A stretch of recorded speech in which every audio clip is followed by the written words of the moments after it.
In my close to 2 decades of working with patients struggling with concussion, many times they ask me, why are they still having these symptoms and random flare-ups and setbacks? They have no idea why it happens, and so they feel powerless to be able to do anything about it. Well, one of the things can literally be right underneath their nose, what they're putting into their mouth. The good news is that there are simple things that you can do within your control to take back your life, heal your brain, and get back to feeling normal again. In this video, I'm going to share with you the number one food to avoid in order to speed up your concussion recovery. Your brain, although it's tiny, not too big, isn't that large. No offense. It burns up to 20-25% of your body's total calories. That is a lot of energy. And that's if things are healthy to begin with. Even if you haven't had a concussion, the quality of the food you eat, the amount of food you eat, the timing of the food you eat, all plays a huge role in how you feel day to day. For example, if you don't eat enough food or get enough quality nutrients throughout the day, you could feel lethargic or tired. You hit that afternoon slump. That's if your brain is already healthy to begin with and you haven't had a concussion.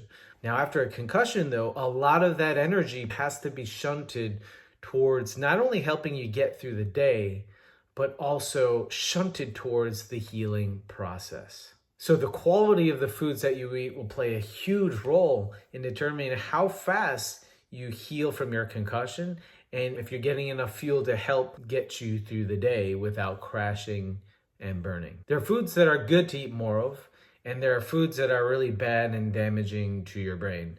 Now, that being said, everyone's unique in what's known as biochemical individuality. One woman's medicine could be another man's poison. Just ask this guy. And so without any further ado, here's the number one food you need to avoid to speed up your concussion recovery.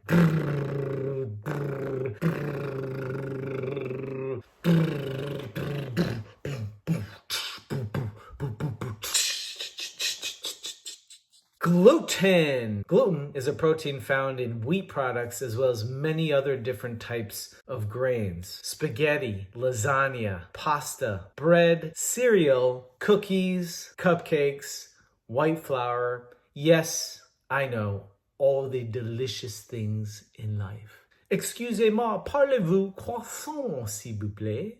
Yeah, I know, hate to break it to you, but gluten found in all of these delicious foods can be extremely damaging for your brain, especially if you've had a concussion.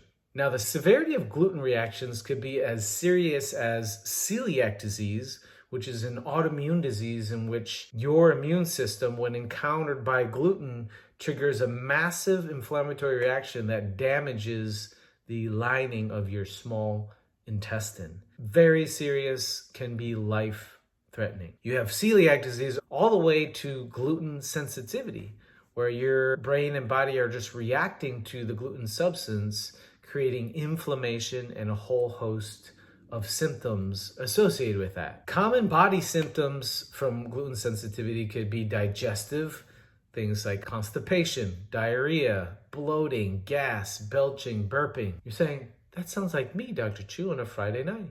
Random aches and pains, joint pain, muscle pain, soreness, headaches, rashes, and dry, itchy skin. The list goes on and on. But in addition to that, you can also have neurological symptoms or brain symptoms from gluten reactions as well, especially after a concussion. Brain fog, brain fatigue, light and sound sensitivity, chronic headaches and migraines, anxiety, depression, and much, much more. These are what we call extra-intestinal symptoms of gluten sensitivity, referring to the fact that these symptoms aren't just isolated to your digestive system, as most people think gluten sensitivity or issues with food that you eat causes. No. You can also have neurological symptoms, brain symptoms, and concussion symptoms. In fact, Gluten was a major trigger and obstacle in my healing for my concussion as well. Years after my concussion, I was still struggling with brain fog, brain fatigue, as well as poor sleep, chronic stress, and serious lethargy after eating. I remember it got so bad that after having lunch, I'd literally pass out. And so I learned to set my alarm so I wouldn't end up being late to see my patients. It got that bad, and I had no idea why that was happening because I'd never had those issues before. It wasn't until I identified that I had a sensitivity to gluten and got rid of it 110% that a lot of these symptoms improved.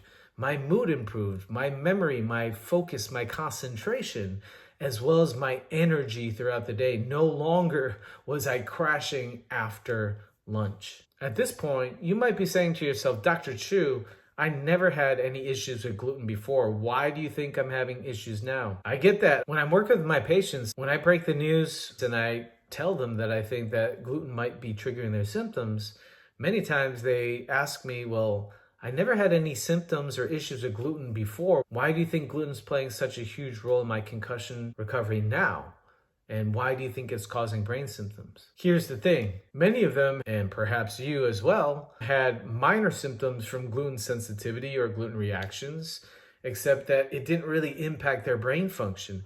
It was more like they had some gas, maybe some bloating after they eat, random digestive symptoms here and there. Nothing alarming, right? It was manageable. They just thought that that was the state of health of their digestive system, or that was just who they were, and it was normal for them. To understand why gluten didn't trigger brain symptoms in them prior to their concussion, we need to take a closer look at what actually happens when a person has a gluten reaction. When you eat a piece of bread and you chew it up, you break it down into its smaller constituent parts. So there's a lot of carbohydrates and sugars, as well as protein, like we talked about, one of them being gluten. So you eat the bread, you chew it up, you swallow, it goes down your digestive system, and your stomach continues the chewing process actually. It's what we call peristalsis, breaking it down into further smaller and smaller pieces.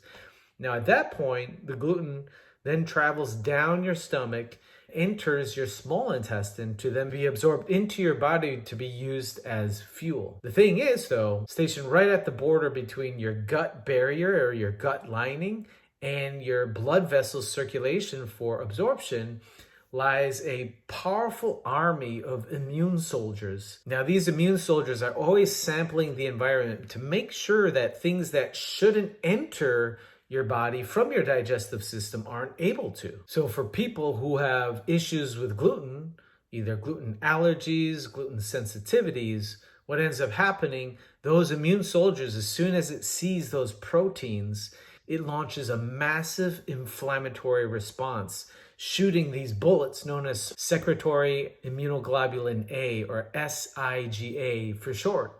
And the SIGA, what its function is to neutralize those invaders. In this case, the invader being gluten. Now, the thing is, that battle doesn't just happen at the front lines between the digestive barrier and your bloodstream. Because your gut barrier is so close to your blood vessels and circulation, that war can actually spill out into your blood vessels and then create inflammation, not only just in your digestive system, but all throughout your body. That's why a lot of people who have gluten sensitivity don't just have digestive symptoms, but they also might experience things like joint pain or skin issues and rashes like I described before. So all that can be happening throughout your body, triggering these random body symptoms that you never attributed to gluten. But here's the rub. Your brain, because it's the most precious and sacred organ that you have, and because it's super sensitive and fragile, especially to things like inflammatory compounds and chemicals, even ones that your own body makes, your brain has its own barrier known as the blood-brain barrier. And that barrier protects your brain from damaging chemicals, compounds, and inflammatory molecules that's floating around your bloodstream. Your blood-brain barrier allows things that should get in, like oxygen, glucose, and other nutrients, and it stops things from getting in that shouldn't be there. Things like bacteria, viruses, as well as damaging chemicals that your immune system produces to neutralize gluten.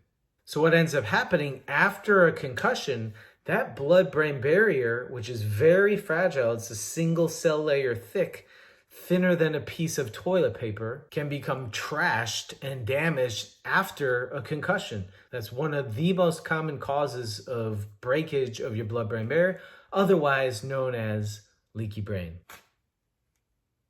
Now, I did a whole video on the 6 warning signs of leaky brain, so click the link in the description to learn more about leaky brain. And so prior to the concussion, my patients had sensitivity to gluten, but it only showed up as body symptoms like digestive symptoms, skin issues, joint pain, random aches and pains, things like that. But then after the concussion, when the blood-brain barrier got disrupted and torn and they developed a leaky brain, that's when the compounds that were floating around their bloodstream that the blood-brain barrier is preventing from entering their nervous system, it was at that point those compounds then were able to gain access and create massive inflammation as well as brain symptoms, brain fog, brain fatigue, light and sound sensitivity, migraines, headaches, problems with sleep, anxiety, depression, and much, much more.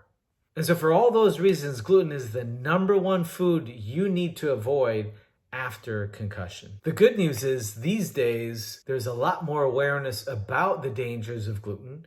And so you have a lot of different gluten-free options that you can choose from.